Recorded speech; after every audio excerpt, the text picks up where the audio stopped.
बात कर रहे हैं राइट्स ऑफ माइनॉरिटीज।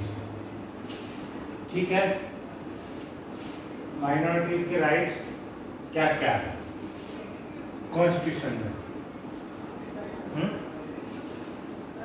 तो कॉन्स्टिट्यूशन में माइनॉरिटीज के राइट क्या है? सबसे पहले तो माइनॉरिटीज क्या है? माइनॉरिटीज का सिंपल अगर जनरल मीनिंग हो तो फिर यही है कि स्मॉल नंबर, पॉपुलेशन का स्मॉल जो नंबर है वो माइनॉरिटी में काउंट होता है। एनी ग्रुप और community which is socially, political और economically non dominant and inferior in the population known as minority. और इंडिया में माइनॉरिटी कौन कौन है? हिंदू को छोड़ के सभी माइनॉरिटी, क्रिश्चियन, सिख, ईसाई, मुस्लिम, सभी माइनॉरिटी है। तो माइनॉरिटीज की बात की गई तो सबसे पहले इंडियन कॉन्स्टिट्यूशन में फंडामेंटल राइट्स में आर्टिकल 28 और 29 जो माइनॉरिटीज के राइट्स की बात करते हैं, ठीक है। और ये क्या है, 22 जनवरी 1947 को डिसाइड किया गया कि माइनॉरिटी जो है, स्मॉल कम्युनिटीज है, उनके लिए कुछ प्रोविजन कॉन्स्टिट्यूशन में किए जाए और उनके प्रोविजन देके उनके राइट्स को सिक्योर किया गया। ठीक है, अब सबसे पहले बात करते हैं 29 की। आर्टिकल 29 में, आर्टिकल 29 में क्या दिया गया है? Every citizen of country is having a right to have a separate language, script and culture. क्या दिया गया है? लैंग्वेज, स्क्रिप्ट, कल्चर, सबको हक है, सबको हक अपनी लैंग्वेज को सुरक्षित रखने का। कोई भी भाषा बोल सकता है, किसी को कोई प्रॉब्लम नहीं होनी चाहिए, उसका राइट है। स्क्रिप्ट मतलब लिपि, ठीक है। कल्चर, उसकी कुछ रीति रिवाज है, उसका रहने सहने का ढंग, ये सब वो को सिक्योर करने का जिम्मेदारी किसका? कॉन्स्टिट्यूशन। उसके बाद आर्टिकल 30 आता है, ठीक है। आर्टिकल 29 ही कहता है no denial of the admission in educational institute on the basis of religion, caste, sex, language. इसका मतलब यही है, किसी भी रिलीजियस इंस्टीट्यूशन में किसी प्रकार का कोई भेदभाव नहीं किया जाएगा इन चार चीजों को बेस पे, ठीक है। रेस, रिलीजन, कास्ट और सेक्स, ठीक है। लैंग्वेज भी इसमें है, इनके बेस पे नहीं किया जाएगा कोई भी किसी प्रकार का भेदभाव। मतलब ये कि ये अपने एजुकेशनल जो माइनॉरिटी जो है वो अपने एजुकेशन इंस्टीट्यूशंस को चला सकती है, उनको एडमिनिस्ट्रेशन कर सकती है और बाकी अदर कम्युनिटीज को डिनाई नहीं कर सकती। इसमें एक है minority right, majority rules. Minority rights, majority rules, कि मेजॉरिटी अगर रूल करे तो माइनॉरिटी के राइट्स को इग्नोर नहीं किया जाएगा, उनको ध्यान में रखा जाएगा, ठीक है। आर्टिकल 30 आइए। आर्टिकल 30 बात करता है right of minority to establish an administration educational institute. अपने एजुकेशन इंस्टीट्यूट को चला सकते हैं, जैसे कि मदरसे इसी के नाम पे चल रहे हैं, और जो और कम्युनिटीज वो भी अपने अपने स्कूल वगैरह ये सब चला रहे हैं, ठीक है। माइनॉरिटी बेसिस ऑन रिलीजन और minority basis on caste. Minority जो है वो दो तरीके से इंडिया में डिफाइन की गई है, एक कास्ट के बेस, एक रिलीजन के बेस पे, एक लैंग्वेज के बेस पे, ठीक है। अब इसको समझने के लिए उसके बाद आ जाए article 14 equal protection of law, ठीक है। सबको इक्वल प्रोटेक्शन दिया जाएगा, ये भी माइनॉरिटीज के राइट्स को सिक्योर करता है।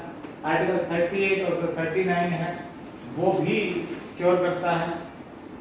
38 इंश्योर करता है कि पीपल्स के वेलफेयर के लिए काम किया जाए, सबके वेलफेयर के, जो पिछड़े हुए उनके वेलफेयर के लिए काम किया जाए। 39 लीगल एड की बात करता है, सबको कानूनी सहायता प्रोवाइड की जाए। आर्टिकल 46 को इसको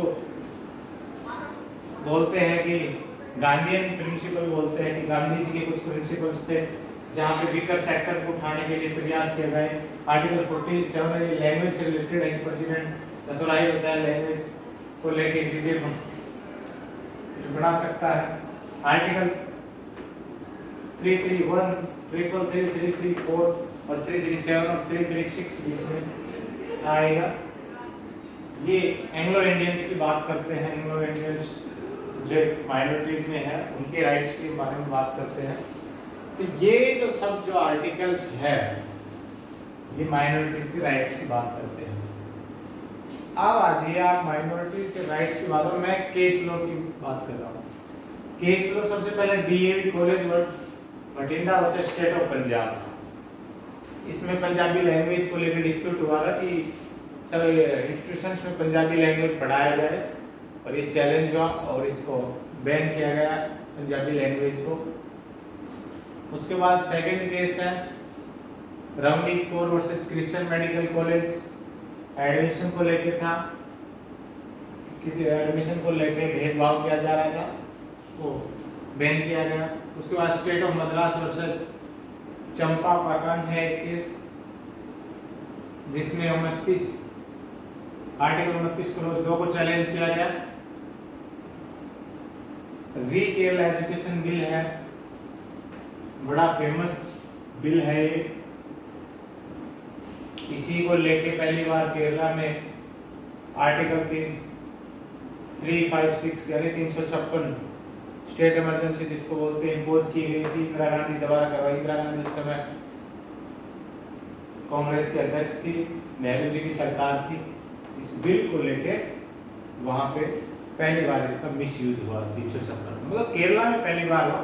बाकी अलग जगह तो इसका पंजाब में भी हुआ और अदर स्टेट्स में भी हुआ, केरला में पहली बार इसको लेके हुआ।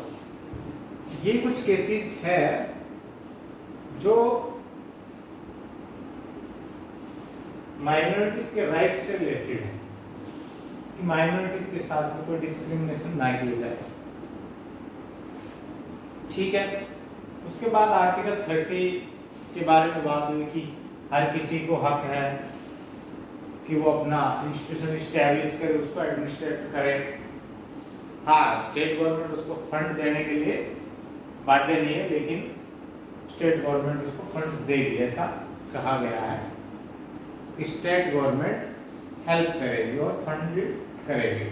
इसमें कुछ केस जो है Stephen College versus university of Delhi का है। इसमें क्या था, इस Stephen versus state of Delhi, इसमें क्या था कि कुछ सीटें 50% सीटें तो रिजर्व कर दी गई किसके लिए, माइनॉरिटीज के लिए, और 50% सीटों को भरा गया मेरिट के बेस पे। ठीक है, तो ये चैलेंज हुआ। उसके बाद टीएम में पाईवर में फाउंडेशन केस है, जिसमें स्टीफन कॉलेज के केस को ओवररूल भी किया गया और कुछ गाइडलाइंस कोर्ट द्वारा फ्रेम भी की गई। उसके बाद P A Inamdar versus state of Madras का केस है। Azeez Basha versus university of India का केस है। Azeez Basha versus university of India case है जो अलीगढ़ मुस्लिम यूनिवर्सिटी को लेके है कि अलीगढ़ मुस्लिम यूनिवर्सिटी है वो माइनॉरिटीज द्वारा एस्टेब्लिश की गई है, तो ये एक माइनॉरिटीज का इंस्टीट्यूशन है। लेकिन सुप्रीम कोर्ट ने ये मना करते हुए ये कहा कि जो अलीगढ़ मुस्लिम यूनिवर्सिटी है वो माइनर इंस्टीट्यूशन नहीं है। It is not a minor institution, it is established by the act of parliament। ठीक है, तो ये सब चीजें हैं जो माइनॉरिटीज के राइट्स की बात करते हैं, इंडिया में माइनॉरिटीज के राइट्स की बात करते हैं। आर्टिकल जो 29 और जो 30 है, ये दोनों के दोनों आर्टिकल फंडामेंटल राइट्स में है, इसलिए इनकी इंपॉर्टेंस ज्यादा है। बाकी कॉन्स्टिट्यूशन में अदर और भी आर्टिकल्स है जो इसको माइनॉरिटीज के राइट्स को सिक्योर करते हैं। आर्टिकल 38 की बात कर रहा हूं मैं, 39 की, 46 की directive principle of state policy में आते हैं। 347 की बात कर रहा हूं, ये लैंग्वेज से रिलेटेड है। 331, 333, 334, 337, 336 ये सारे के सारे जो है वो किससे रिलेटेड है, एंग्लो इंडियंस के राइट से रिलेटेड है। एंग्लो इंडियंस ऑलरेडी माइनॉरिटीज में आते हैं। ठीक है, तो ये इंडियन कॉन्स्टिट्यूशन में कुछ केस लॉज थे। मेन केस लॉज यही है, अजीज बासा वर्सेस यूनियन ऑफ इंडिया, जिसको अलीगढ़ मुस्लिम यूनिवर्सिटी के नाम से जिस केस को जाना जाता है। केरला एजुकेशन बिल है फेमस केस इसमें। DAV college Bathinda versus state of Punjab इसमें एक फेमस है जो पंजाबी लैंग्वेज को लेके हुआ था। Ravneet Kaur versus Christian medical college का एक केस है जो बड़ा फेमस केस है। और ये जो केस है Stephen College versus university of Delhi का है। तो ये कुछ केसेस है जो माइनॉरिटीज के राइट से रिलेटेड है। तो ये है माइनॉरिटीज के